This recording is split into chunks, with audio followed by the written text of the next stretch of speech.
j'avais vu comment toute une série de ministres catholiques ou de grands dirigeants catholiques étaient mis dans la politico-finance jusqu'aux oreilles. J'avais entendu tous les côtés parmi les masses ouvrières l'indignation de tous ces gens-là. Je me suis dit, si nous sommes sincères, si nous voulons être de vrais croyants, eh bien, il faut crever l'abcès, il faut faire couler tout ce pu. Alors, avec mon bistouri, je me suis lancé dans toutes les poches de pu des politiciens catholiques. J'ai commencé par les catholiques parce que c'était une question de sincérité. Il a attaqué 5 ou 6 personnes qui étaient des hommes politiques et des financiers en même temps.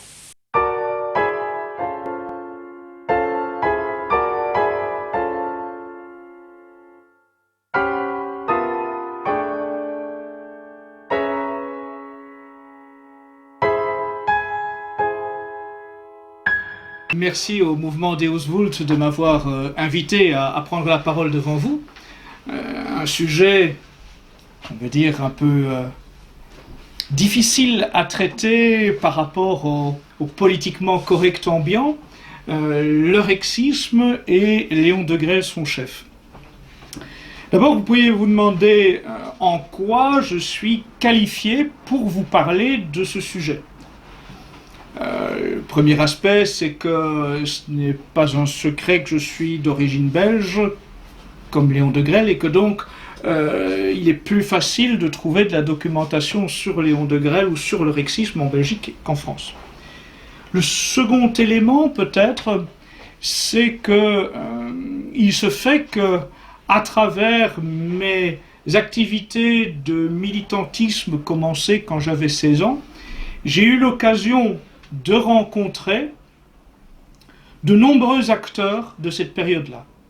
Et quand je dis de nombreux acteurs, c'est dans tout l'éventail de ce qu'on peut considérer comme ayant joué un rôle dans ce milieu-là. Donc, il m'est arrivé de rencontrer aussi bien le colonel de la sûreté militaire chargé d'arrêter par 3 reprises Degrelle en Espagne et recevant à chaque fois un ordre sur place de ne pas l'arrêter. J'ai eu l'occasion de rencontrer des journalistes de l'époque, aussi bien des journalistes de la presse rexiste ou de la presse dite de la même mouvance que des journalistes anti-rexistes. J'ai eu l'occasion de rencontrer des membres du mouvement La Légion nationale qui considéraient que Rex était trop modéré, parce que participant aux élections. J'ai eu l'occasion de rencontrer des membres importants de Rex et des anciens combattants de la Légion Wallonie, y compris le dernier officier, le commandant Vermeer, qui était l'organisateur de l'association d'anciens combattants de la Légion Wallonie et qui était le dernier officier qui a été en vie membre de la Légion Wallonie.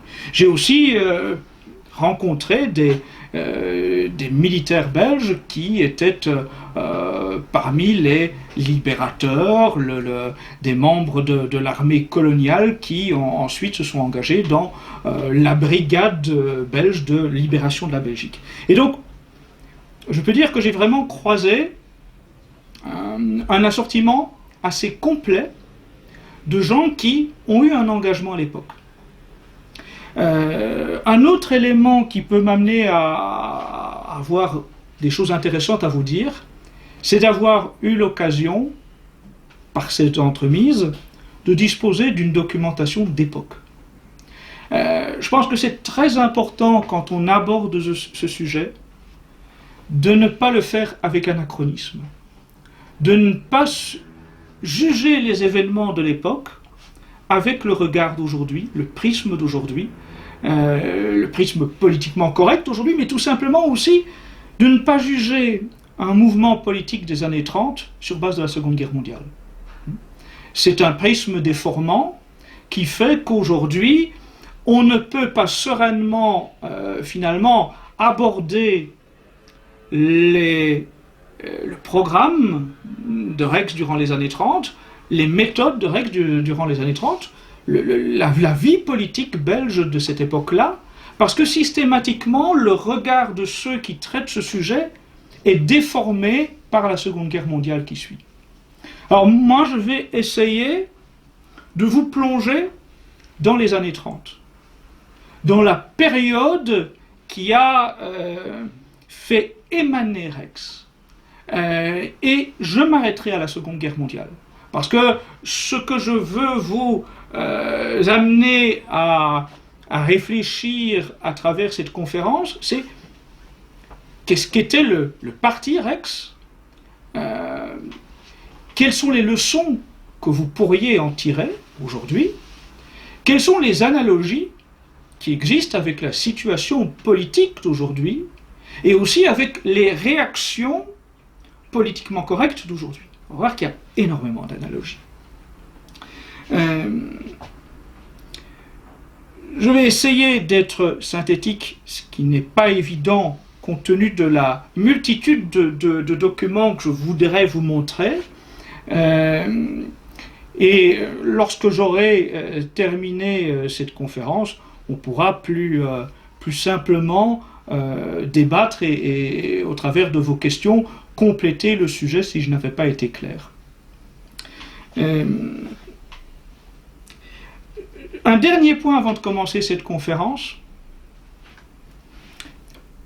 que ce soit les historiens, que ce soit les personnes qui commentent cette époque-là et parlent du rexisme pour le démolir, ou que ce soit aujourd'hui éventuellement ceux qui, dans les milieux politiques, se prétendraient des héritiers du rexisme, ça peut arriver en Belgique à certaines occasions, il me semble que tous font une commune erreur, c'est qu'ils passent à côté d'un fait majeur, c'est le catholicisme de Rex, c'est la spiritualité de Rex.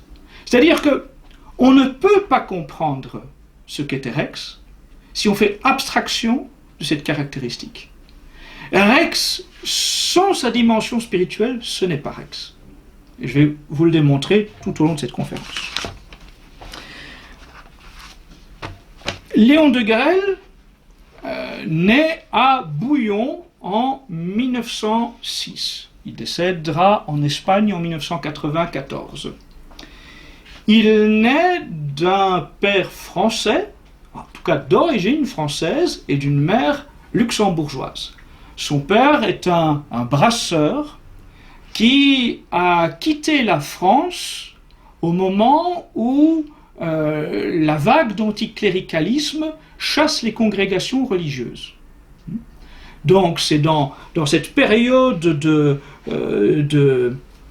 d'effervescence laïciste en France que le père de Léon de Grelle s'installe en Belgique et il va prendre la nationalité belge et il va même devenir un député en Belgique du Parti catholique.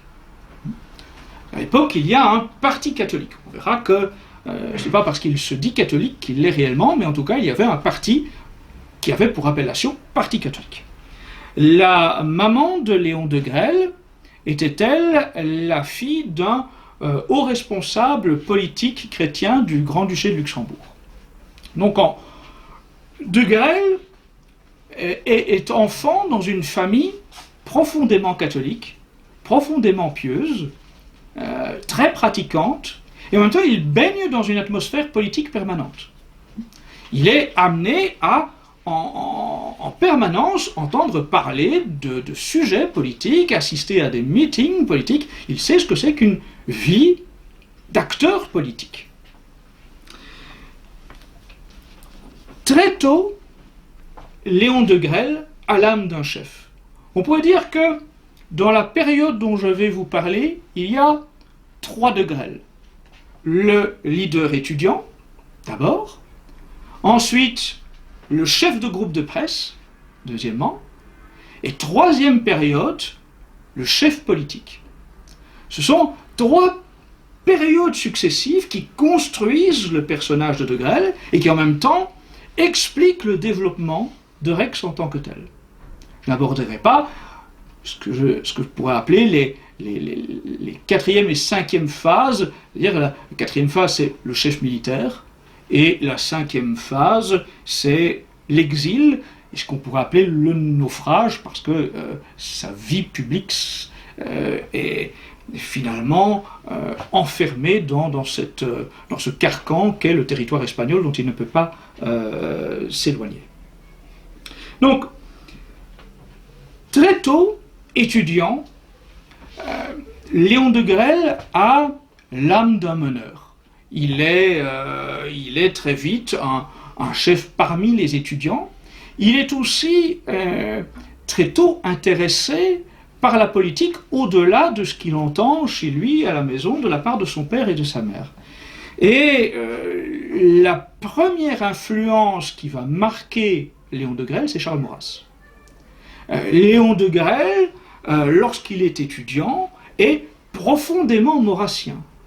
Et à travers l'appréhension qu'il fait de Léon Degrelle, il va entrer dans la connaissance de tous les penseurs de l'Action française, le discours de l'Action française, l'antiparlementarisme véhiculé par Léon Daudet, etc. Donc il s'imprègne de la pensée maurassienne, c'est ce qui le caractérise lorsqu'il est étudiant. Le moment où on entend pour la première fois parler de Léon Degrelle, c'est en 1924. Il a tout juste 20 ans. Non, 18 ans, pardon. Il a 18 ans. Il a 18 ans et il y a à ce moment-là, dans la faculté catholique de Namur dans laquelle il est étudiant, il y a un sondage qui est lancé par les cahiers de la jeunesse catholique. Ce sondage est destiné à savoir quel est le personnage le plus populaire parmi les étudiants catholiques en Belgique francophone. Et Léon Degrelle y voit une opportunité majeure de propager un message politique parmi les étudiants, et il va mener campagne durant la période de ce sondage pour que ce soit Charles Maurras qui soit plébiscité par les étudiants catholiques de Belgique francophone, et il va gagner. C'est effectivement Charles Maurras qui l'emporte haut la main, et c'est la surprise. Comment? Donc, à l'époque, le rectorat découvre dans les différentes universités que les étudiants sont influencés par Charles Maurras, par l'Action française, mais haut la main. Donc ça, c'est l'occasion pour le corps professoral de découvrir qui est Léon Degrelle, quelle est l'énergie de Léon Degrelle, parce qu'il en fallait de l'énergie pour parvenir à obtenir ce résultat. Alors, Léon Degrelle va très vite prendre des initiatives qui vont l'amener à être remarqué par des personnalités. Il va écrire, il va prendre la peine, lui qui est jeune étudiant, il va prendre la peine d'écrire régulièrement à des personnalités, que ce soit des personnalités politiques ou que ce soit des personnalités religieuses. Dans cette période étudiante, il va aussi publier des pamphlets qui sont un petit peu dans l'esprit potache des associations d'étudiantes. Il va notamment publier des portraits ironiques de ce qu'il appelle les vieilles barbes, c'est-à-dire le corps professoral des facultés par lesquelles il passe, et ça a beaucoup de succès, c'est caricatural, mais ça ne contient pas de message politique. Mais en tout cas, sa plume retient l'attention de quelques personnages importants de l'Église. Et là, je m'arrête un instant pour bien faire comprendre un point. Degrelle n'aurait jamais été ce qu'il a été sans l'aide, sans l'appui de membres du clergé. Très important. Monseigneur Picard, l'abbé Norbert Royer, puis j'en citerai d'autres. Sans cet intérêt de ces membres du clergé pour Léon Degrelle, très jeune, Degrelle n'aurait jamais pu percer comme il l'a fait. C'est eux qui lui ont donné des moyens colossaux. Et à l'inverse, à l'autre extrémité, politiquement, c'est aussi le clergé qui va tuer d'une certaine façon, briser en tout cas, l'élan, la dynamique électorale rexiste.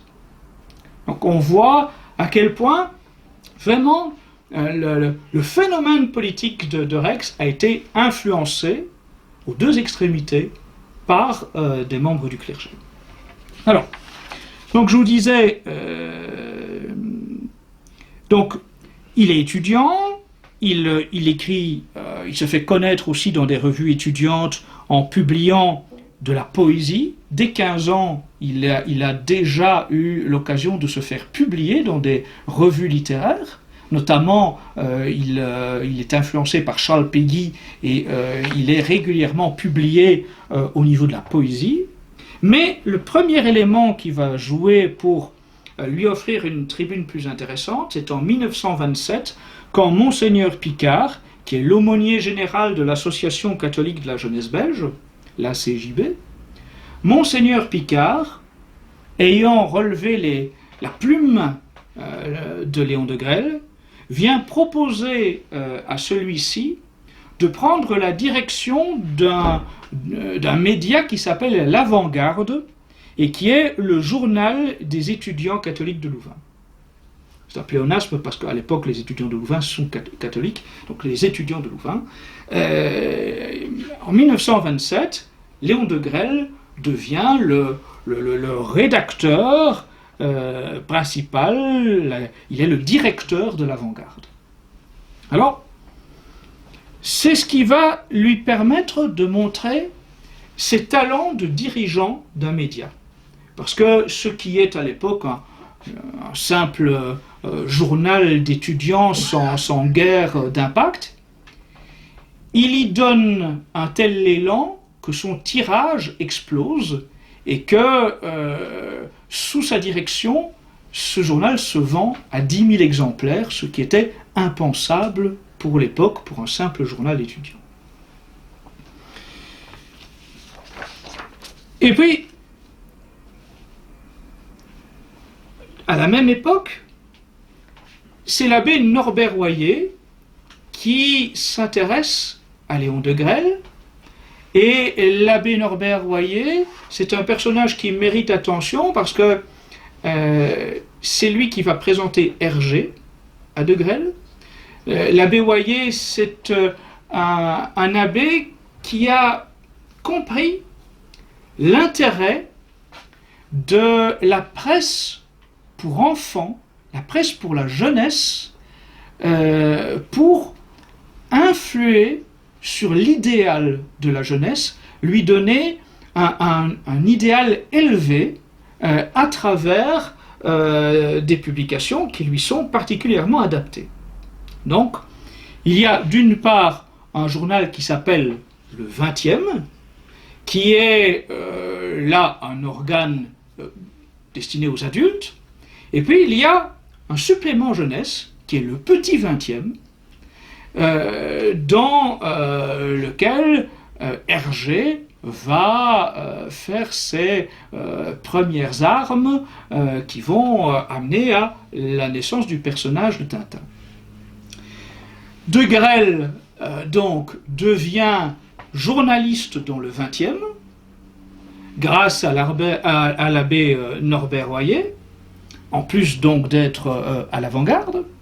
De Grelle rencontre Hergé, c'est une amitié qui va durer, des publications de Grelle vont être illustrées par Hergé, on le verra par la suite, notamment une publication intitulée « La guerre scolaire », donc par rapport à la nécessité de l'enseignement catholique attaqué, eh bien, la couverture de la brochure signée par Léon de Grelle est illustrée par Hergé.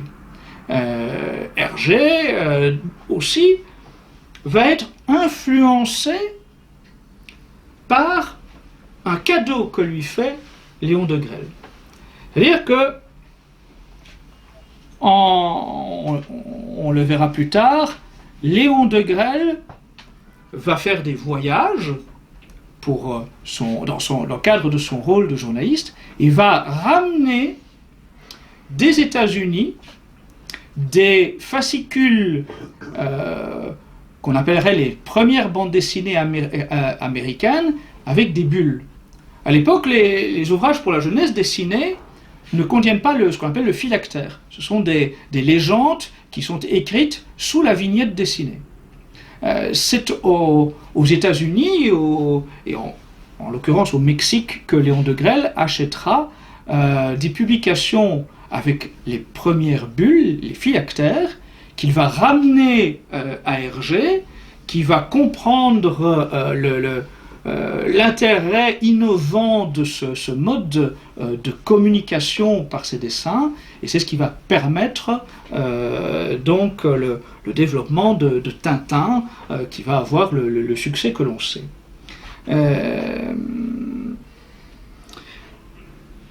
L'élément suivant, c'est 1930. C'est une date vraiment...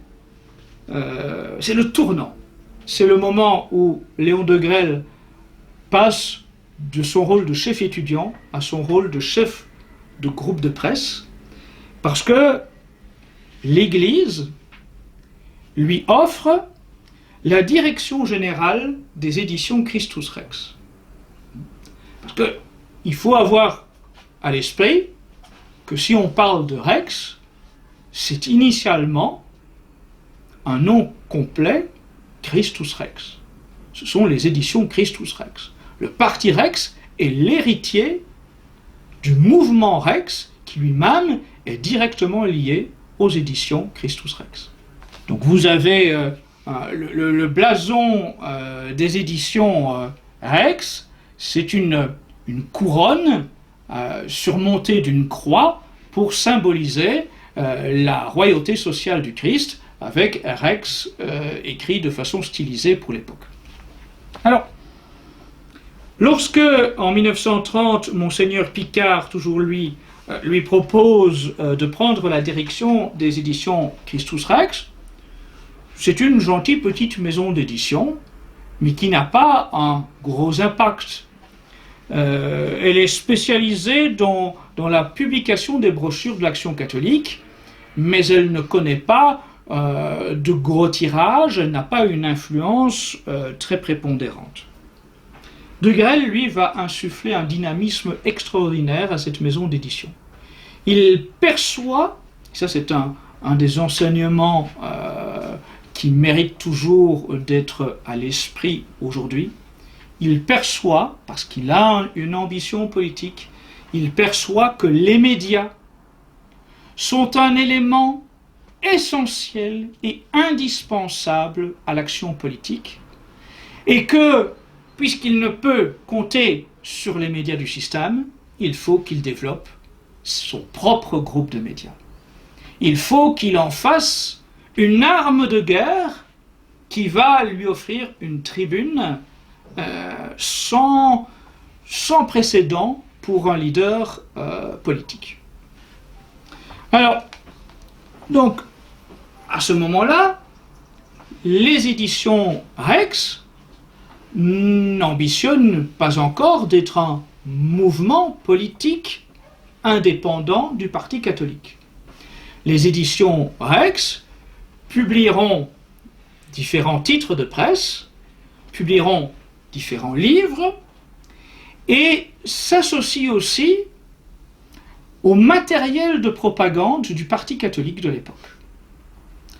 Les affiches du Parti catholique, les tracts de beaucoup de candidats sont conçus par les éditions Christus Rex dirigées par Léon Degrelle.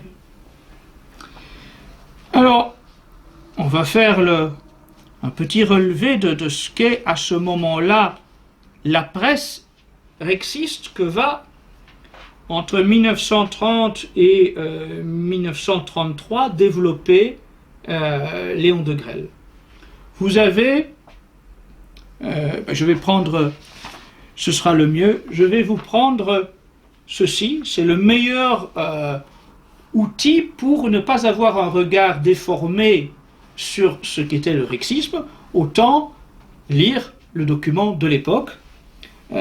C'est un numéro spécial Rex du 25 août 1933 de Soirée.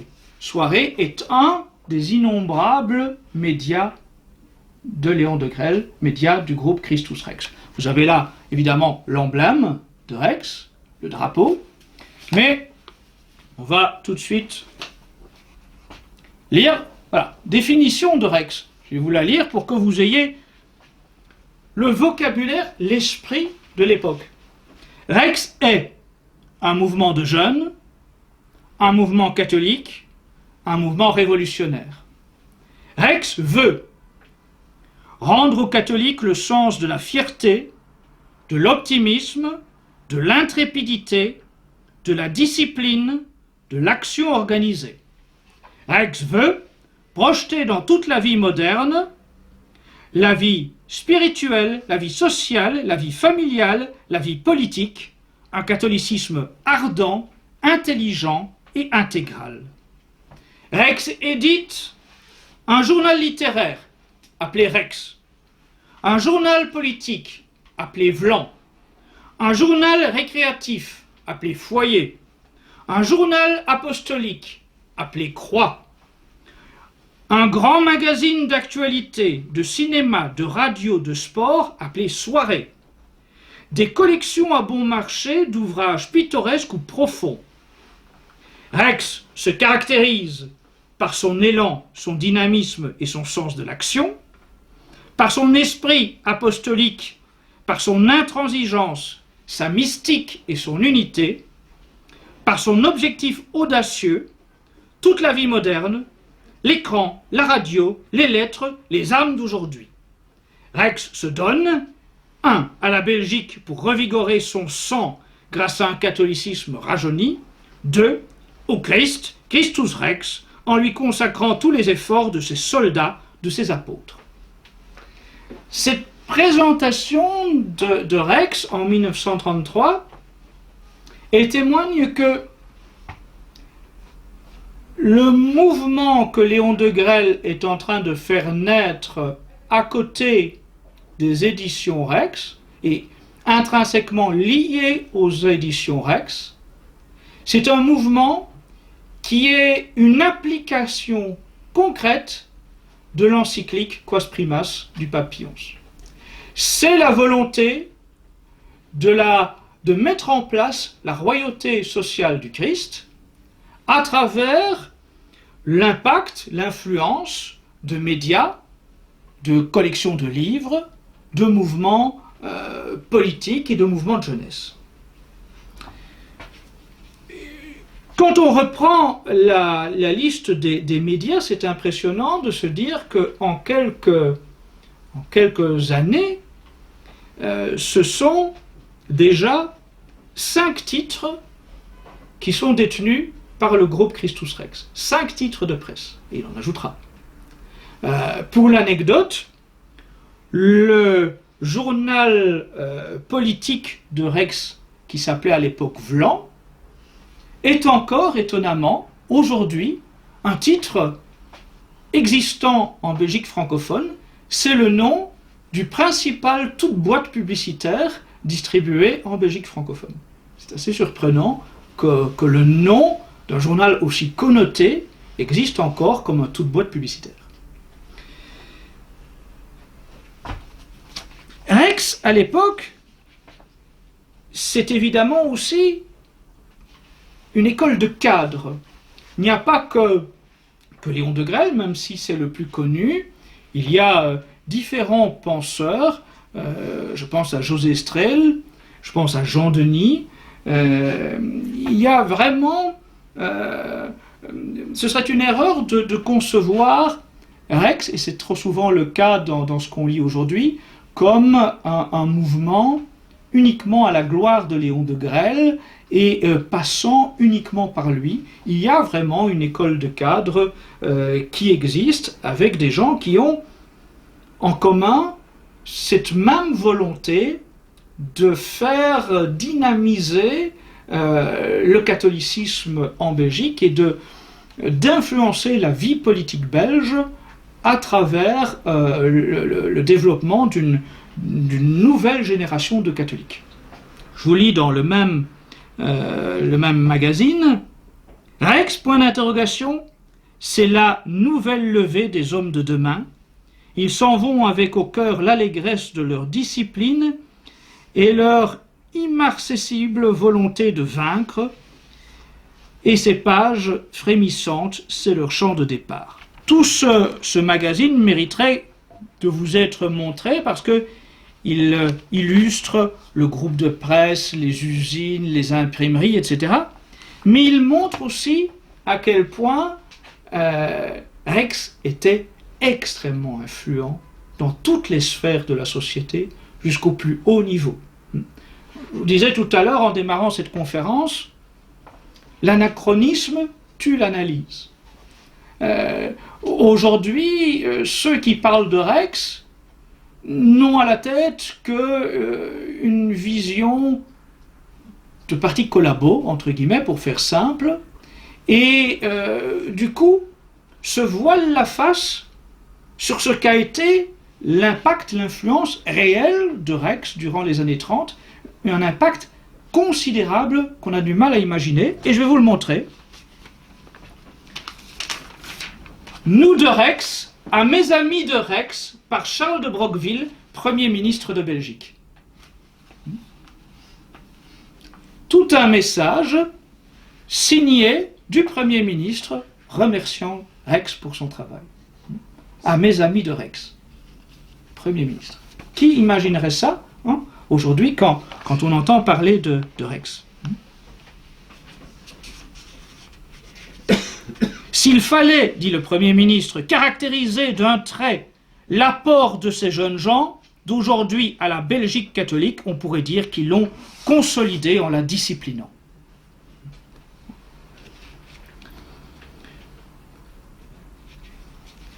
Votre mérite, dit le Premier ministre, à vous, jeunes gens de Rex, est d'avoir, avec un sens aigu des nécessités de votre temps, mis au service de la cause catholique toutes les formes modernes de l'action, tous les moyens de diffusion et de propagande que la science moderne a créés. Devant les inventions qui ont bouleversé ce siècle, vous n'avez pas perdu votre temps à admirer. Vous ne vous êtes pas payé le ridicule d'emboucher la trompette du dithyrambe. Vous avez vu dans ces inventions des instruments nouveaux qui devaient être mis au service du Christ. C'est pourquoi j'applaudis à vos efforts, me sentant très près de vous malgré les années. Un autre élément qui surprendra,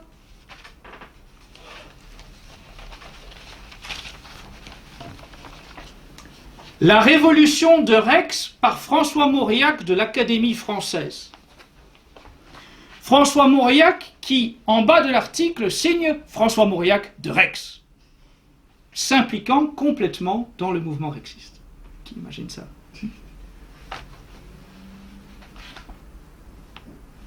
Je vous cite un extrait de cet éloge de Rex par François Mauriac. Les jeunes gens de Rex n'ont pas le snobisme de l'avant-garde, ils se méfient des faux sentiments généreux, ils s'accordent avec les communistes pour déclarer que le communisme est essentiellement l'antéchrist. Et ils ont conclu qu'il ne peut rien y avoir de bon en lui, puisque ce qui en paraît bon sert à tromper et à perdre les âmes. Alors, plus amusant, enfin non, tout aussi amusant, et inattendu aussi par rapport à l'image que l'on a d'aujourd'hui, message à Rex, et ce sont les évêques de Belgique les uns après les autres.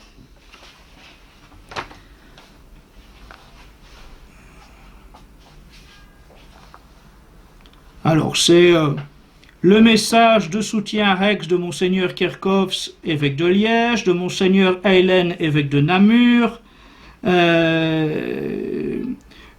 C'est une litanie de prélats qui tous remercient Rex pour son travail.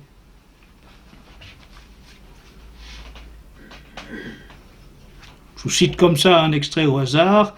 Monseigneur Heylen, évêque de Namur, je vois avec bonheur le zèle et le dévouement des jeunes gens de Rex. Je les félicite du bien qu'ils font par leurs œuvres. Je demande à Dieu de les bénir et de leur accorder la grâce de pouvoir réaliser tout ce qu'ils désirent pour sa gloire, pour le bien de la religion et de la patrie. Ici, vous avez toute une série de personnalités de l'époque qui, à leur tour, disent le remerciement à Rex. Certains sont publiés par les éditions Rex lorsqu'ils écrivent des livres. Et là encore, c'est intéressant de citer quelques noms. Monsieur Henri d'Avignon, directeur de la Revue Générale. Alors je ne sais pas si vous vous intéressez un peu à la finance, mais le fils de ce monsieur est un vicomte d'Avignon, très influent aujourd'hui dans la grande et haute finance et un des partenaires privilégiés d'Albert Frère.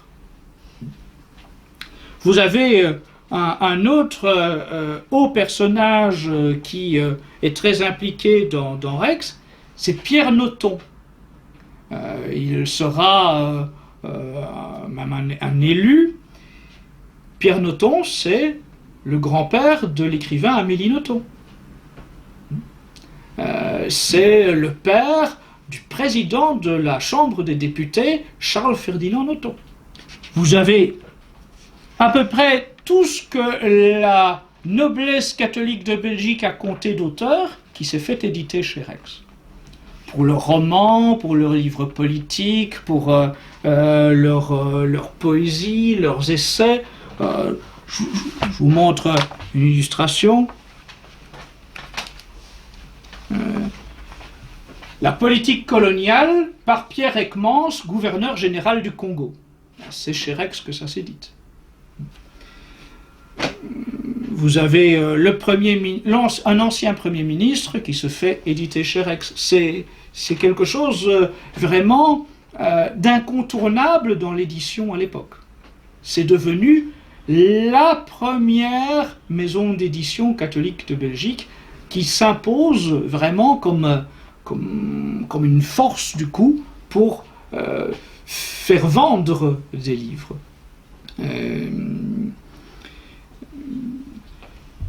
Un autre auteur, il faut souligner, alors je ne sais pas si ça vous dira quelque chose, mais c'est un auteur de romans policiers, Stanislas André Stemann. Ce nom-là ne vous dira probablement rien, mais son roman « L'assassin habite au 21 » a été, à l'époque, l'un des plus gros tirages du roman policier, adapté au cinéma, par un grand cinéaste français. Eh bien, l'édition originale de ce roman policier, qui est un des plus gros tirages de l'histoire du roman policier, c'est chez Rex que cela se fait. Rex édite aussi toutes les encycliques pontificales. Donc, ça c'est l'encyclique sur le mariage, mais toutes les encycliques, je n'ai prise que celle-là avec moi, mais toutes les encycliques ont été publiées par la maison d'édition Rex. Rex ne laisse rien passer. Il a vraiment un sens inné de tout ce qu'il faut utiliser pour faire passer des idées, pour occuper le terrain. On croit souvent que, par exemple, c'est l'extrême gauche, avec Gramsci, qui a en premier lieu compris l'utilisation du domaine culturel pour servir le combat des idées. Et c'est vrai que depuis de nombreuses décennies, la gauche et l'extrême gauche, finalement, se sont bien emparés du domaine culturel. Mais à l'époque, Rex, lui, il a déjà compris tout cela, et vous avez, par exemple, la troupe Rex, c'est-à-dire que vous avez une troupe rexiste qui multiplie les spectacles, les pièces de théâtre, tout ça, c'est compris par Rex, l'utilité de ne rien négliger, de passer dans le domaine culturel. Quand vous voyez soirée aussi, regardez bien, c'est toutes ces couvertures, mode, et de cinéma, culture. De Grelle a compris que pour toucher l'ensemble de l'opinion publique, ou en tout cas pour avoir ce potentiel sous la main, il faut multiplier les titres de presse qui auront chacun une particularité, chacun une spécificité. Surtout, Rex comprend, c'est le premier homme politique en Belgique qui perçoit cela, l'importance désormais de la femme en politique. À quel point la femme est influente dans le foyer, à quel point si on gagne le cœur et l'âme de la femme, eh bien on a une chance que ce soit toute la famille qui suive dans l'engagement politique. Donc, Rex et De Grelle misent beaucoup sur cela, cet aspect-là. C'est pourquoi vous avez un magazine comme cela qui est très avant-gardiste. C'est-à-dire qu'il y mêle habilement discours politique, pages sur la mode, sur le cinéma, sur la littérature, sur les spectacles, sur les voyages, sur l'actualité générale. C'est du pareil match catholique avant la lettre. Mais c'est très bien vu, c'est très innovant pour l'époque. En 1933, il y a une évolution dans cette emprise de Léon de Grelle sur le groupe Christus Rex. C'est-à-dire que de 1930 à 1933, il en est le directeur général, désigné par Monseigneur Picard. Il a réussi sa mission, il a développé les éditions Christus Rex, il en a fait vraiment une société qui marche bien. Mais le discours politique qui commence à émerger amène Monseigneur Picard à préférer revendre le groupe. Et donc De Grelle va racheter le groupe. Il ne va pas simplement être le directeur général du groupe Presse, il va vouloir le racheter. Alors pour le racheter, il va devoir trouver une somme qui pour l'époque est considérable, donc il va pouvoir compter sur de l'argent venant de sa famille, mais aussi, et c'est à noter, sur les pères norbertins de l'abbaye d'Averbode, qui eux veulent que son message politique avance. Et donc, eux vont prendre des parts pour qu'il ait les moyens de devenir le vrai propriétaire du groupe. On est en 1933, donc il est devenu le vrai patron, inamovible, de ce groupe de presse. Et en même temps, il y a un vrai travail pour faire entendre la voix de tous les catholiques persécutés à travers sa presse. Je suppose que vous avez tous entendu parler des Cristeros. En 1934, c'est la dernière révolte Cristeros. Le président laïciste a été tué en raison des persécutions qu'il a organisées contre les catholiques. Il y a une nouvelle révolte Cristeros. Et Rex et De Grelle vont être sur le terrain. Ils vont aller au Mexique. De Grelle va aller au Mexique, rencontrer les Cristeros, et d'autres journalistes de Rex vont également y aller faire des reportages. Il faut savoir que donc, à l'époque de cette dernière révolte Cristeros, catholique au Mexique, eh bien, Rex est le seul média francophone qui suit les choses en direct au Mexique. Rex va publier ce qui pour moi sont les meilleurs livres d'époque sur l'épopée Cristeros, et dans leurs journaux, ils vont publier régulièrement des reportages. Alors, vous avez, ici je vous en ai juste montré quelques-uns, au Mexique, nouvelle insurrection des Cristeros, donc voilà, les journalistes de Rex vont rencontrer les combattants, prennent des photos, suivent leur révolte, leurs combats, leurs difficultés. Ici, ce sera plus orienté vers le combat des femmes christéros, l'impact aussi, le rôle du clergé, des quelques abbés qui se battent aux côtés des christéros. Et, encore une fois, cela témoigne le réel souci catholique de Léon de Grelle et du rexisme. C'est aller jusqu'en Mexique pour suivre cette dernière révolte christéros. Ce n'est pas simplement, entre guillemets, un reportage de guerre comme en ferait la télévision CNN aujourd'hui. Non, c'est pas pour faire du chiffre, c'est parce que vraiment, pour eux, il se joue là un combat catholique essentiel, c'est l'illustration de quas primas. Ces gens se battent pour défendre leur foi et pour faire régner le Christ sur la société. Ils sont prêts à mourir pour cela, et de Grelle va les suivre et va publier, en dehors des livres publiés par ces journalistes, de Grelle va publier un récit qui s'appelle « Mon voyage au Mexique ». Rex, c'est aussi, avec Léon de Grelle, vraiment des pages de spiritualité. Je vous ai dit, on ne peut pas comprendre le rexisme sans comprendre la dimension spirituelle. Et Rex et Léon de Grelle plaident vraiment pour une vie intérieure. Pour eux, le combat politique et la foi sont vraiment profondément liés et indissociables. Et dans toutes les publications de Rex, c'est manifeste, c'est vraiment quas primas, c'est vraiment le combat politique pour le règne du Christ roi. Alors, je vous montre quelques exemples.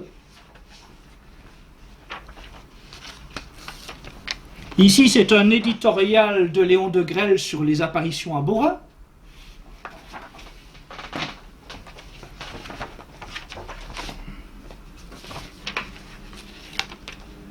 Ici, c'est tout un très beau texte, hymne de Pâques, sur la Passion du Christ.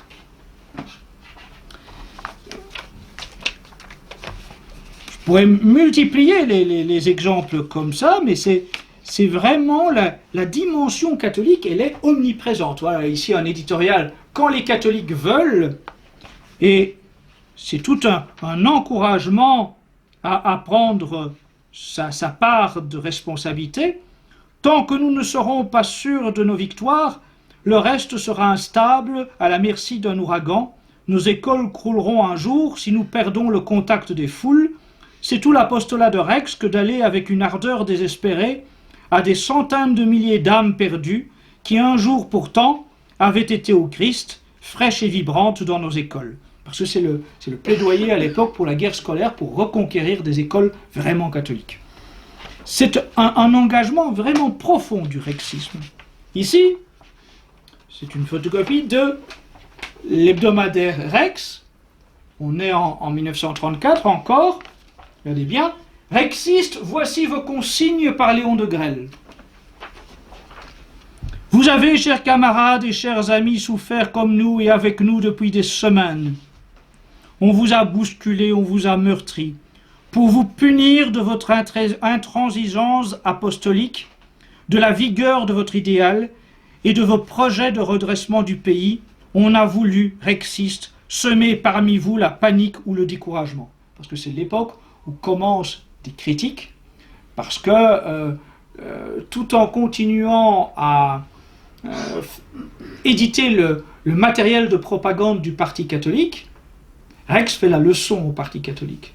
Lui montre qu'il n'est plus catholique, lui montre qu'il abandonne ce qu'est réellement la doctrine catholique, le règne du Christ sur la société. Et comme Rex fait la leçon au Parti catholique, eh bien, les hommes politiques vont se plaindre auprès des évêques. Et donc, les critiques commencent à apparaître de différentes parts. Vous étiez prêts, comme l'écrivait l'un de vous, à tenir jusqu'aux dernières cartouches. Pourtant, plus que le courage humain, c'est l'amour de Dieu, c'est l'abandon en sa tendresse, c'est la confiance en sa miséricorde qui nous ont soutenus et qui vont nous sauver.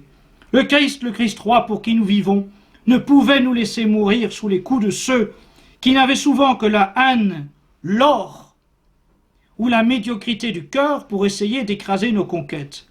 des hommes pouvaient succomber. Une œuvre comme Rex, baignée d'amour du Christ, pétrie par la prière, le sacrifice et la persécution, ne pouvait pas périr. Confions-nous en Dieu, notre Maître, livrons-nous à sa volonté pour qu'elle soit, puisqu'elle est sainte, et méditons ces consignes que nous empruntons à la sainte patronne de Rex, Sainte Thérèse de Lisieux.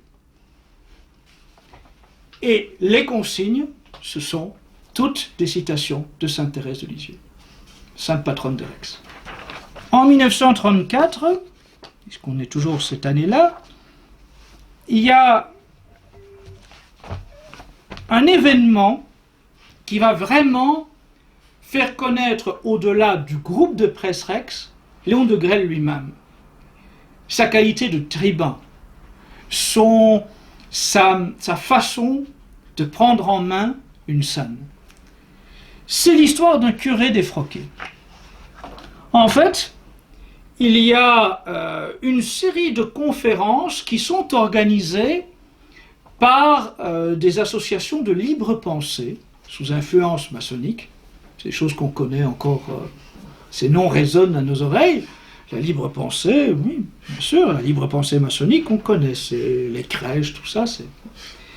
Et donc, il y a une succession de conférences qui sont toutes faites par un curé défroqué.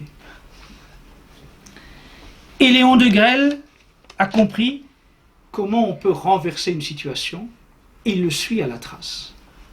À chaque fois qu'une conférence de ce prêtre défroqué est annoncée, Léon de Grelle s'installe dans la salle et place des hommes à lui un peu partout. Alors, pas pour la claque, non, pour empêcher que lorsqu'il viendra le moment où il montera sur scène, pour s'imposer, les autres ne puissent fuir. Des hommes de Rex bloquent toutes les issues de secours, et lorsque le prêtre défroqué commence à prendre la parole pour insulter le christianisme, d'un bond, Léon de Grelle quitte sa chaise parmi le public, monte sur scène, des hommes à lui se disposent un peu partout autour de la tribune. Ceux qui voudraient fuir parmi les organisateurs ne peuvent pas le faire, des hommes bloquent les issues. Le conférencier, le prêtre défroqué, ne peut pas quitter la tribune, et Rex, Léon de Grelle, le ridiculise devant toute l'assistance. Et il fait ça de conférence en conférence, jusqu'à ce que le conférencier cesse de continuer à faire des conférences. C'est une méthode de Grelle qui va s'imposer, parce que, alors je vous montre, il y a des photos qui sont très amusantes, où on voit, parce qu'évidemment il y a toujours le service de presse qui est là pour suivre tous les événements, donc on voit de Grelle qui attend sagement avant que le curé ne prenne la parole, et puis ça y est, Léon de Grelle monte à la tribune, il s'installe, et puis vous avez le curé défroqué, tout penaud, qui ne sait plus quoi faire, et qui est ridiculisé devant l'assistance. Ça, c'est une méthode qui va rester, c'est une méthode Rex, c'est une méthode de Grelle. Parce que, à partir de ce moment-là, Rex va devenir un mouvement politique de plus en plus dynamique, qui va dénoncer les scandales politiques, les scandales affairistes. C'est la guerre aux banksters. C'est Léon de Grelle développe le terme bankster, cette contraction de banquier et de gangster. Il veut mettre en avant tous les bassesses du monde politique et du monde financier. Et donc il va régulièrement s'imposer de la même façon dans les grands meetings des grands hommes politiques. Toujours cette méthode. Des hommes à lui bloquent les issues, des ministres souvent âgés, en tout cas par rapport à lui qui est encore jeune, cherchent quand le Léon de Grelle se lève, cherche à quitter la salle, pas moyen, les portes sont bloquées, des hommes à lui sont partout, et systématiquement, il prend la parole, il s'impose, il ridiculise ses adversaires. Et de plus en plus de gens s'intéressent à Rex et à Léon de Grelle, au message rexiste. C'est donc le moment de lancer les grands meetings de Rex, les grands rassemblements rexistes, de ne pas simplement aller porter la contradiction à l'adversaire, mais de faire entendre les idées du rexisme. Et là encore, la dimension catholique, elle est marquée d'une telle façon que vous ne l'aviez probablement jamais imaginé. Chaque meeting de Rex est ouvert par l'allocution d'un père dominicain. Avant Léon de Grelle, c'est le révérend père Laffineur dominicain qui prononce la première demi-heure de chaque meeting rexiste. Regardez ce grand décor de la scène Rex, c'est « Catholiques, venez à Rex, Rex, le mouvement de l'avenir ». Et ce sont des foules qui se rassemblent de plus en plus nombreuses. Ce ne sont pas des petites salles, ce ne sont pas des arrière-salles de café, ce ne sont pas des petites salles de conférence. Ce sont des meetings qui rassemblent d'abord des centaines, puis des milliers de personnes. Rex vaincra, la foi nous sauvera, le 1er mai à Bruxelles. On est en 1935. Ce sont des palais des sports qui sont loués, des vélodromes qui sont loués, des salles qui permettent de faire entrer 5 000, 6 000, 8 000 personnes. Alors évidemment, il y a un élément, il faut comprendre aussi, la situation est différente. Il n'y a pas la télévision. La radio en est assez balbutiement, entre guillemets. Et le côté tribun de Léon de Grelle rend ces soirées spectaculaires. On vient écouter Léon de Grelle pour se délecter de sa façon de présenter la situation, de se moquer des pourris, des corrompus, Il a le verbe, il a le talent, et en même temps, le message est sous l'onction du clergé, d'autorité intellectuelle, littéraire. Non. Vous avez ici les différentes photos d'un meeting, donc 1er mai 1935, d'abord donc le père dominicain Laffineur. Vous avez ici Pierre Nothomb, le grand-père d'Amélie Nothomb.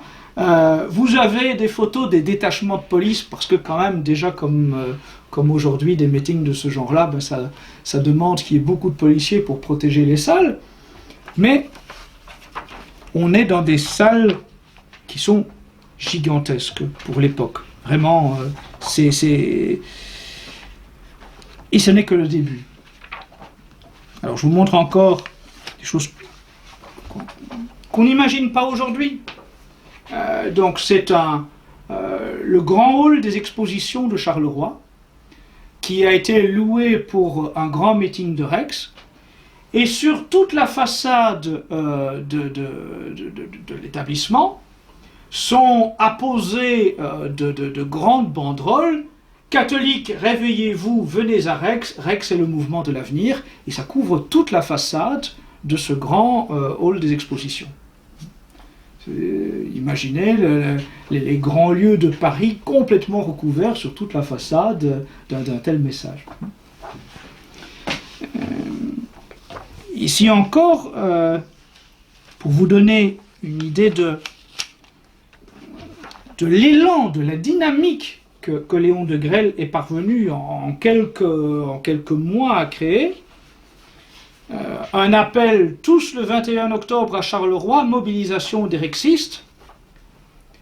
On n'est pas un ami de Rex si on ne vient pas à Charleroi au banquet des 5000. Imaginez, un banquet de 5000 personnes.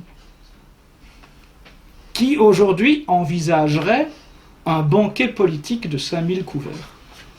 Lui le fait.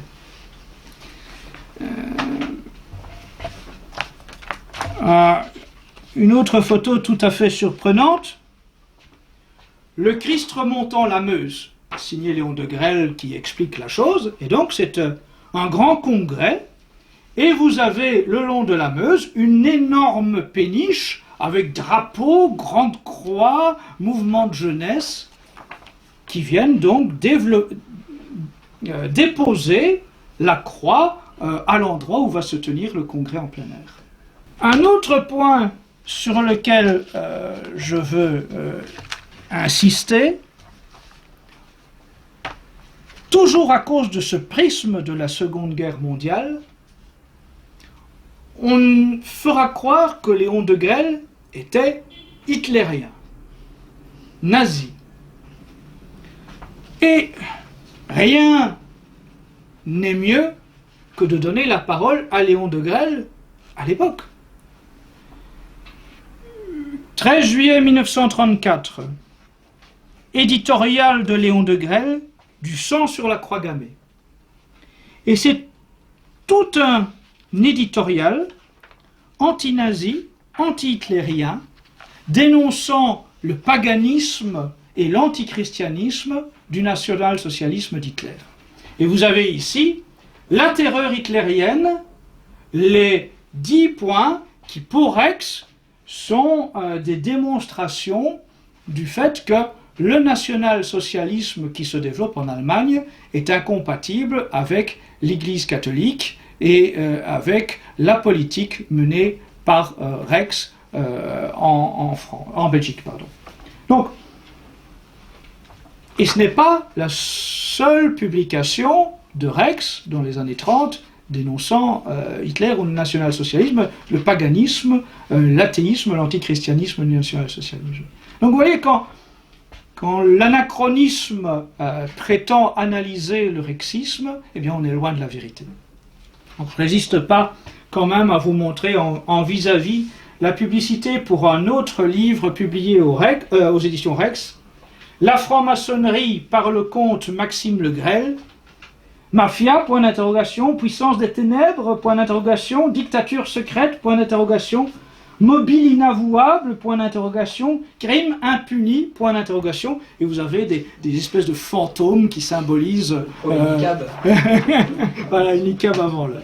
Tout cela amène évidemment Rex à être de plus en plus un grain de sable qui dérange le système, qui dérange le Parti catholique, qui trouve que le discours rexiste, le discours de Degrelle est beaucoup trop exigeant, beaucoup trop intransigeant, beaucoup trop sans concession.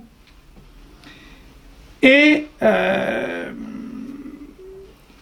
il y a à ce moment-là une cassure qui se fait. On est en 1935, fin 1935. Les éditions Rex cessent d'éditer le matériel de propagande du Parti catholique. Il va y avoir des élections en mai 1936. À partir de janvier 1936, Léon Degrelle a décidé de participer aux élections, de transformer Rex en un mouvement qui déposera des listes. Pour cela, eh bien, il va se lancer à corps perdu dans la bataille. Vous imaginez, on est à 5 mois d'une élection. 5 mois seulement. Il va organiser jusqu'à 5 meetings par jour. Imaginez, c'est quelque chose qu'on a du mal à imaginer un seul instant aujourd'hui. C'est-à-dire qu'en fait, il y a à la sortie de chaque endroit où il prend la parole un motocycliste ou un sidecar qui l'attend. Le meeting est terminé, il s'installe dans le sidecar où il monte à l'arrière du motard et il part à toute vitesse à la ville suivante où il va prendre la parole. 1 demi-heure par-ci, 3/4 d'heure par-là, et au bout de la journée, il a parlé dans 5 villes différentes. C'est une campagne avec un dynamisme, une énergie comme on ne l'a évidemment jamais imaginé en Belgique. Je pense d'ailleurs que, où que ce soit en Europe, une telle méthode n'avait absolument jamais été utilisée. la force, le développement de l'élan autour de De Grelle est tel qu'il va organiser le plus important meeting de l'histoire politique de Belgique de tous les temps. Le meeting de Lombeek qui se fait en plein air, 36 000 personnes qui viennent écouter les orateurs de Rex. 36 000 personnes pour un meeting politique, c'était du jamais vu et c'est resté du jamais vu. Aucun homme politique de l'histoire de Belgique n'est parvenu à faire ça. Les élections ont lieu le 24 mai 1936 et le 3 mai, il lance encore un nouveau journal dans la bataille pour encore se doter de plus d'éléments. Il avait plusieurs hebdomadaires, il lance un quotidien, le Pays réel. Donc, il se dote une vingtaine de jours avant les élections d'un quotidien qui va perdurer pendant plusieurs années. Donc, encore une fois, c'est vraiment une dynamique au niveau à la fois des meetings, mais à la fois aussi de l'organisation de presse, de l'affichage, des tracts, c'est quelque chose d'extraordinaire.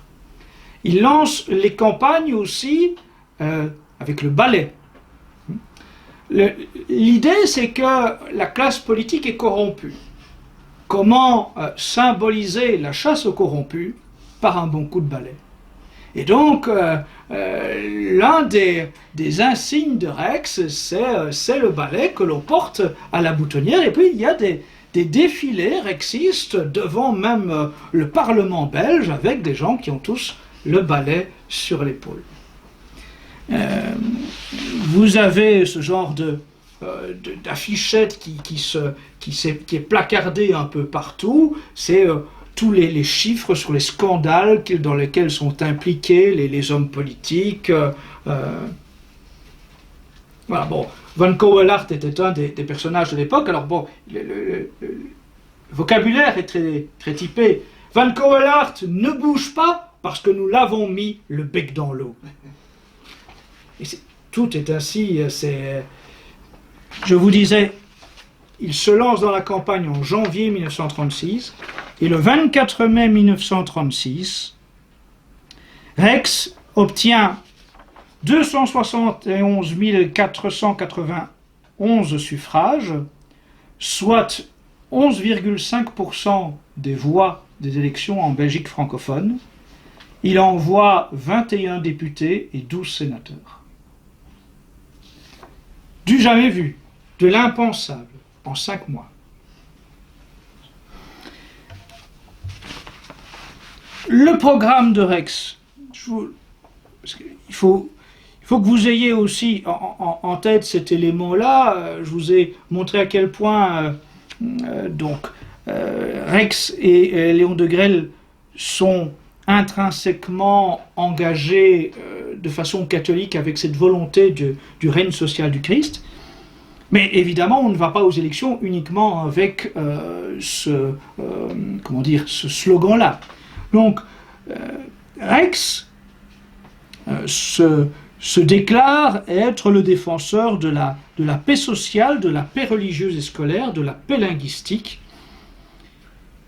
Et Rex montre que les partis veulent diviser les gens, que c'est le système même particratique qui est diviseur, que le parlementarisme est diviseur, que le système des partis est diviseur, et que Rex doit conquérir le pouvoir pour mettre fin à cela au profit de l'unité nationale, du bien commun et du service à la nation et au Christ roi. Parmi les autres points du programme, Rex demande la suppression des sujets politiques à la radio.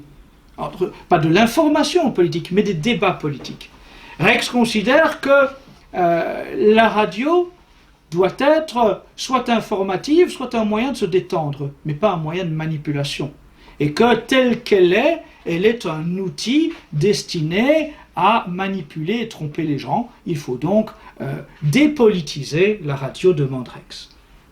Rex demande aussi la réduction massive de l'impôt foncier, la suppression de l'indemnité parlementaire à remplacer par des jetons de présence. Tout ça est extrêmement d'actualité. L'absentéisme parlementaire, c'est un mal dont on n'a pas fini de parler. Combien de députés, à travers le temps et à travers les pays, se font élire pour ensuite être très rarement sur les bancs de l'Assemblée. Ils sont grassement payés, mais ils ne travaillent guère. Eh bien, la suggestion de Rex à l'époque, c'est donc la suppression de l'indemnité parlementaire remplacée par le jeton de présence. Celui qui fera donc son travail sera payé correctement puisqu'il sera régulièrement présent et aura autant de jetons de présence que nécessaire. Rex demande aussi l'interdiction de tout cumul politico-financier pour tous les mandataires publics, la réduction du nombre de députés et sénateurs, puisqu'ils sont très rarement utiles. Il propose évidemment de remplacer le système par le corporatisme pour que les liens organiques soient recréés, notamment les organisations professionnelles.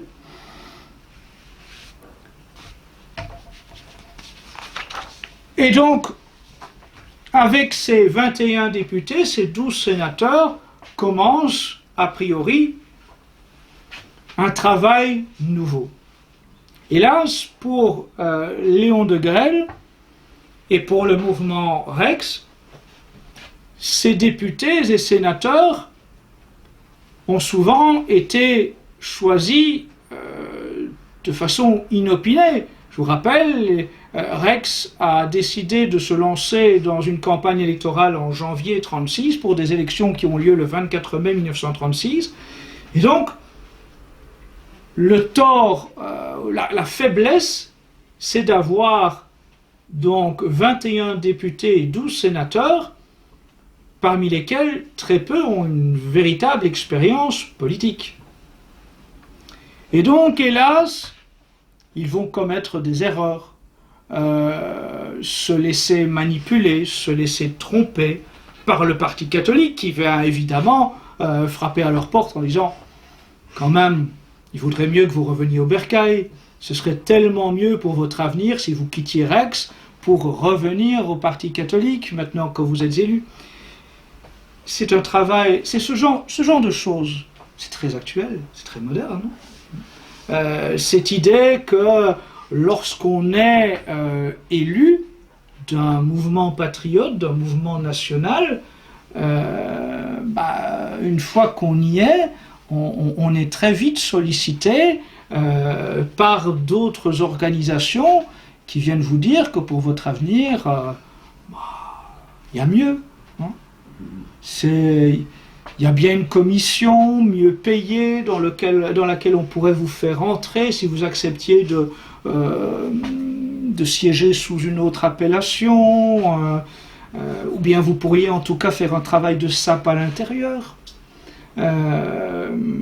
changer la ligne directrice du parti, le programme, l'apaiser, l'aseptiser, le rendre plus moderne, mais plus moderne c'est plus consensuel, c'est plus fade, c'est plus tiède, c'est plus acceptable. Ne pas choquer, ne pas ennuyer les lobbies, ne pas désigner ceux qui sont la source du mal.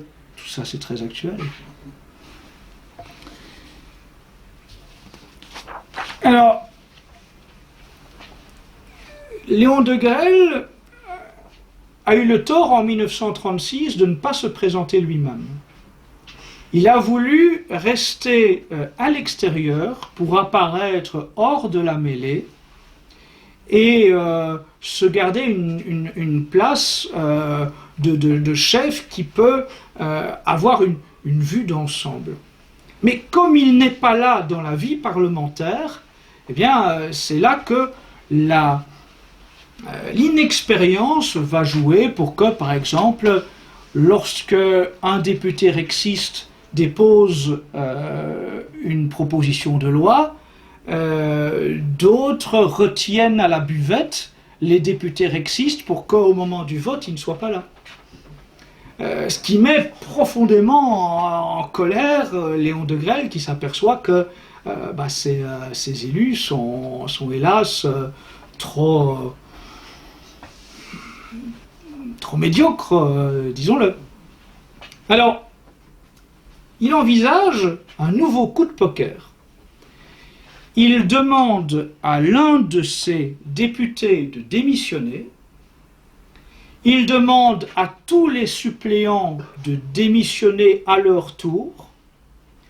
Cela rend un siège de député vacant, ce qui nécessite de retourner aux élections. Et il se dit que par ce biais-là, lui va se présenter aux élections et que cela va permettre un grand débat qui va se focaliser sur Rex. Et cela va se faire, mais pas comme prévu. C'est-à-dire qu'il a l'intention de mener une campagne contre tous les partis.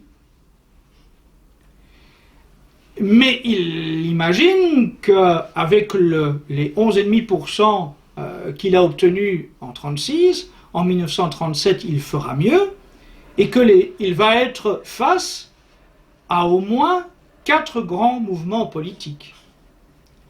Or, va se passer une alliance inattendue. Ils ne vont déposer en face qu'un seul candidat. Tous unis contre lui.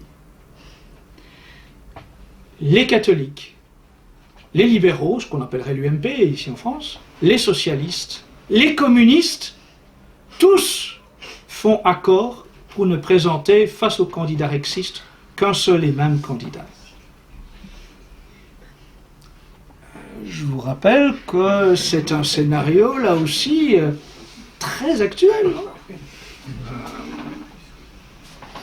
Il y a des régionales comme ça qui ont permis de voir des candidats, Estrosi pour ne citer qu'un nom parmi d'autres, et puis en 2017, qui sait ce qui se passera.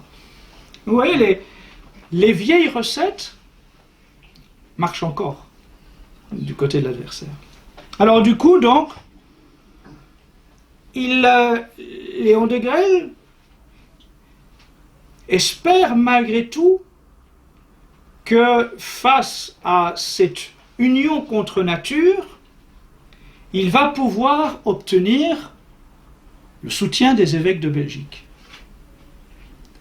C'est l'Église qui a donné la force initiale à Rex. Il espère qu'elle sera déterminante dans ce combat, lui qui prêche pour un vrai règne social du Christ sur la société, contrairement au parti catholique. Et là, c'est le coup de bambou, c'est que Monseigneur Van Rooij, cardinal archevêque primat de Belgique, condamne Rex et demande aux catholiques de voter contre Rex et de ne en aucune façon s'abstenir. Je lis le document. La lettre épiscopale que nous publions vise formellement Rex et elle condamne ses méthodes et ses principes fondamentaux. Au sujet de Rex, nous sommes convaincus qu'il constitue un danger pour le pays et pour l'Église, parce qu'il prône le règne social du Christ.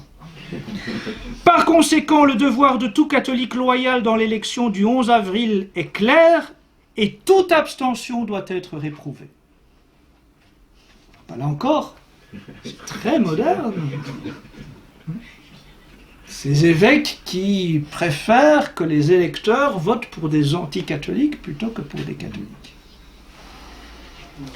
Donc le 11 avril 1937, évidemment c'est l'échec du pari de Degrelle. Seul candidat face à Paul van Zeeland, qui en plus est Premier ministre sortant, candidat de tous les partis contre Rex. Rex obtient néanmoins, il faut le dire, à cette élection partielle, 19% des voix. Donc il est passé de 11,5% en mai 1936 à 19% en avril 1937. Mais en face, qu'est-ce que l'on dit dans la communication reprise par tous les médias?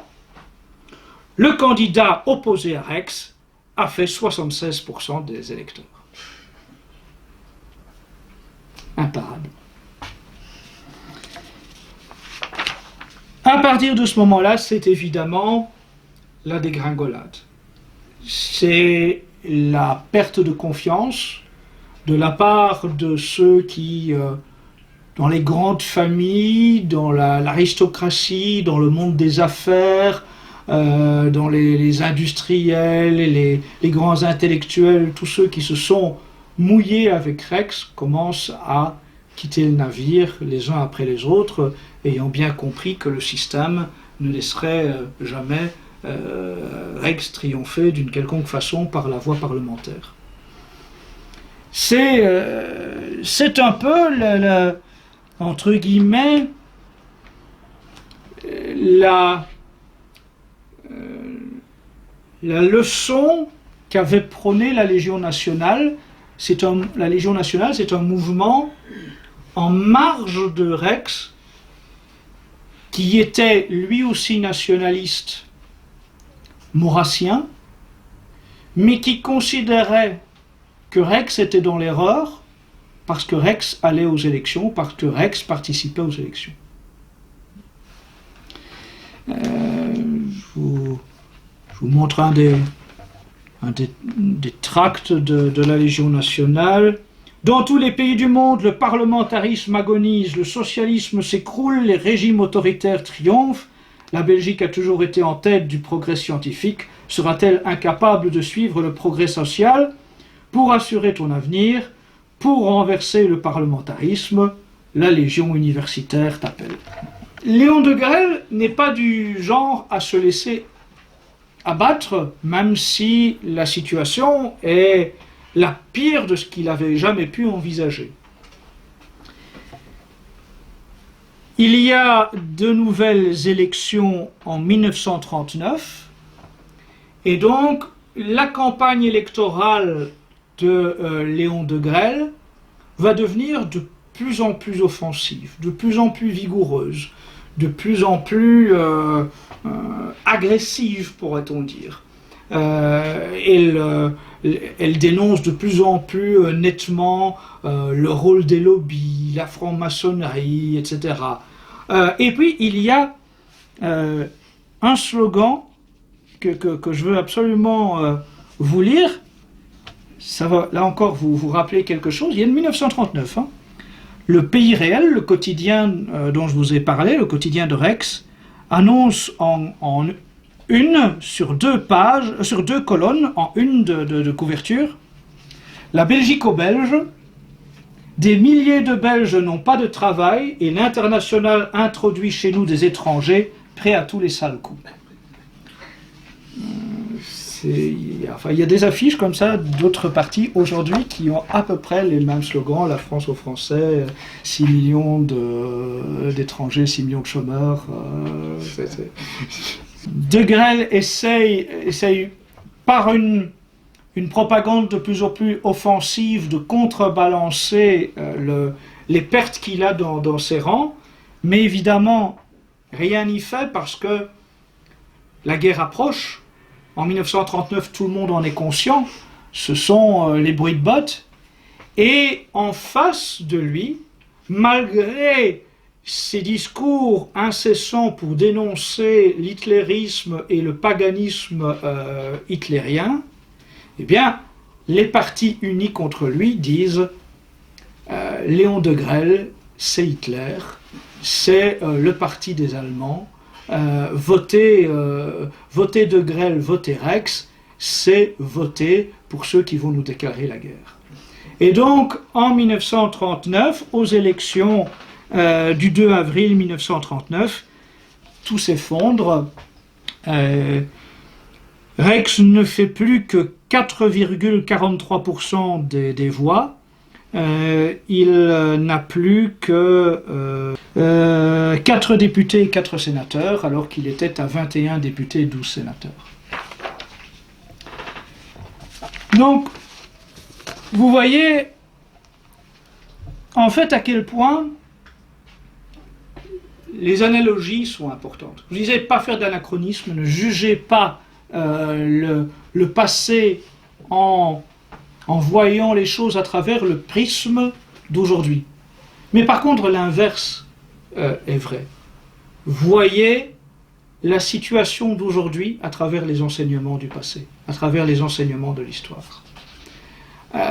Lorsqu'on veut tuer une initiative politique qui a des grandes chances de mettre le système en péril, il y a quelques recettes qui fonctionnent toujours. Essayez de corrompre des gens parmi vos plus proches, infiltrer le mouvement, en changer la ligne directionnelle pour la soumettre à des lobbies, et puis la réduction ad Hitlerum. Elle valait à l'époque, elle vaut encore aujourd'hui. Celui qui est contre le système, c'est un hitlérien. Donc, le débat cesse immédiatement. Et c'est la faille de tous ceux qui ne veulent pas rompre avec le politiquement correct aujourd'hui. Même dans la famille nationaliste, aujourd'hui, la logique parlementaire empêche encore beaucoup de leaders politiques d'aller au bout de leurs idées, d'être fidèles à leurs idées, d'être fidèles à leur corpus doctrinal. Quand on voit Marine Le Pen tirer sur son père, pour faire simple, rompre avec la ligne originale du mouvement, quand on entend que il y a même des débats pour changer de nom, pour rendre la chose plus nouvelle, quand on voit des membres du parti avoir des bonnes relations avec les loges, avec le Parlement juif européen, avec...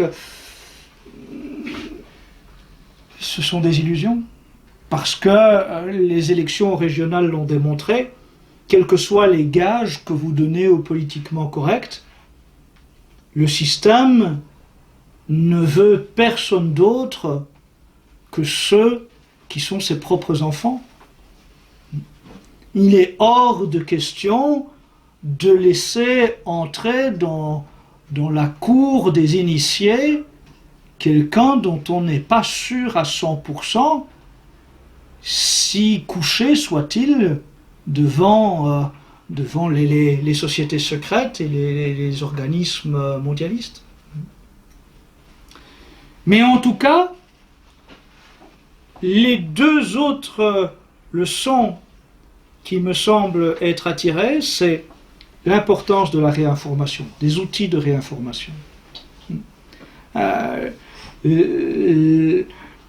L'aventure politique rexiste des années 30, elle a été avant tout possible parce que Rex était un groupe de presse. Parce qu'il s'était doté d'une série d'outils qui permettaient véritablement d'être à la pointe de l'information, d'offrir une information alternative aux médias du système. Aujourd'hui, on n'est plus dans le règne de la presse papier et il faut pouvoir s'adapter. Et c'était la force de Rex. Rex était toujours dans l'innovation. Rex profitait de chaque nouveau moyen, chaque nouvelle idée en matière de moyens de propagation des idées et l'adaptait à son message. Eh bien, aujourd'hui, on doit avoir en tête que le combat des idées passe nécessairement par le fait de se doter d'outils de réinformation de plus en plus efficaces et de plus en plus nombreux. Deuxième aspect extrêmement important, leçon qu'on peut tirer, c'est la dynamique. c'est cette force de conviction qui s'affichait notamment crescendo en commençant par aller porter la contradiction aux autres. Quand on n'a pas accès au journal télévisé de 20 heures, eh bien, aller porter la contradiction dans les événements publics de l'autre, évidemment, il faut se structurer pour ça, il faut avoir des hommes en suffisance, il faut avoir aussi les capacités intellectuelles, c'est-à-dire il faut des cadres, il faut des hommes qui sécurisent, mais en tout cas, c'est une dynamique qui se crée, parce que c'est la force de conviction qui transparaît. C'est que vous montrez que vous n'avez pas peur, vous montrez que dans la confrontation des idées, vos idées peuvent sortir maîtresses, vous renversez une part du public, vous forcez finalement d'autres médias à parler des initiatives que vous êtes en train de prendre, et quand vous passez à la phase de vos propres rassemblements politiques, vous avez un potentiel de participants plus nombreux que ce que vous auriez pu obtenir si vous aviez démarré simplement avec votre premier réseau d'amis et de sympathisants. La troisième leçon, c'est la fidélité au Christ. C'est que durant toute la période rexiste, Léon Degrelle et tous les cadres du mouvement rexiste n'ont pas dévié un seul instant de ce discours, royauté sociale du Christ, catholicisme conquérant, dans tous les domaines de la société, redressement moral, lutte contre la franc-maçonnerie, les lobbies, etc. C'était très cohérent. On peut penser que c'était plus facile de tenir ce discours dans les années 30 qu'aujourd'hui, oui, bien sûr. Mais néanmoins, déjà dans les années 30, on le voit, c'était battu en brèche, y compris par un parti qui se disait catholique. Donc aujourd'hui, bien sûr que c'est plus difficile encore de mener une politique en disant « j'assume que mon combat politique est catholique ». Mais il n'y a pas de succès sans cela. Le reste, c'est illusion. Et on le voit de toute façon parce que c'est à ce moment-là compromission, marchandage, soumission, consensualisme, abandon des convictions, des idées, des principes, reniement successif. La dernière leçon, le dernier enseignement, jamais de découragement. Il y a eu des hauts et des bas dans l'aventure rexiste des années 30, et jamais ils ne se sont laissés abattre. En tout cas, jamais le noyau dur ne s'est laissé abattre. Des gens ont quitté, des gens ont fui, des gens ont démissionné, il y a eu des trahisons, mais le noyau dur a tenu, et quelles que soient les difficultés, ils ont maintenu la ligne. Eh bien, c'est une leçon que vous devez avoir en permanence en tête. La situation, elle est pire aujourd'hui, nettement pire. Le monde, l'effondrement civilisationnel auquel nous assistons, il est bien plus chaotique que celui des années 30. Il n'y a plus rien qui tient, plus rien. Ni en matière religieuse, ni en matière économique, ni en matière sociale, l'immigration, le mondialisme, la haute finance apatride, la trahison des clercs, tout est en train de s'effondrer. Et pourtant, le devoir d'un catholique, c'est de toujours garder l'espérance et d'être fidèle dans le combat. Merci de votre attention.